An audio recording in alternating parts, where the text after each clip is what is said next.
Hi there, my name's Colin Souness and I'm the author of the new book Atlantic Gigantic, which has been released today. It's a story of myself and my two friends, Sam Doyle and Matt Burdekin, and how we sailed across the North Atlantic in 2010, from Nuuk in the west of Greenland, up in the Arctic, finishing up in Oban on the west of Scotland, which is very close to where I was born. I want to talk to you now about some of the inspirations, some of the Scottish writers that really got me involved in exploration, first of all, but also in the desire to write about it afterwards. It's quite a difficult question to answer, really. Who were your inspirations, and where did that feeling come from that first got us involved with exploration and then with writing? I guess the two most famous Scottish authors have got to be Robert Burns and Sir Walter Scott. I've always been a bit more of a Scott man myself. I don't know if that'll last into later life.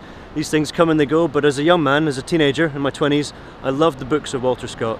I enjoyed the romance, that romance between people and place and landscapes, but I also loved how he would tell a story about characters, of adventures, but also merge it with history. So it was educational as well as being exciting. Maybe I sound like a nerd, but I loved the books of Walter Scott, such as Ivanhoe, Lady of the Lake, the Waverley novels. I thought they were a fantastic tribute to place, to people, but also to history, and I've tried to recreate a little bit of that in my book Atlantic Gigantic, albeit not in a Walter Scott style, it's in my own style.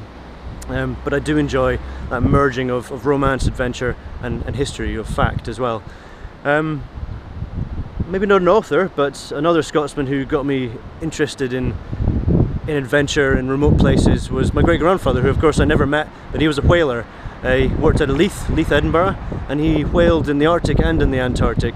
And knowing that connection to one of Scotland's older economic traditions, sources of economic income, whaling, the places that they operated in, the Arctic and the Antarctic, incredibly exposed, some of the worst conditions that you can imagine at sea, and that really fired my imagination. I always wondered if I was strong enough, I guess, to step up to the mantle that had been set by my great-grandfather, sailing in these places, working on the oceans in some of the most inhospitable conditions. So sailing across the North Atlantic was maybe a way of testing myself to see if indeed we're as strong now as we were in generations before, when life was maybe a little bit less comfortable.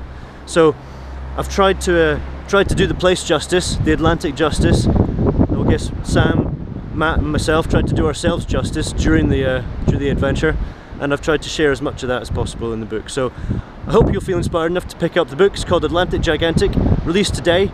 Myself and my two friends sailing across the Atlantic Ocean, which you can see here behind me, and I'll leave the ocean itself to share the last few words. So thanks very much, everyone.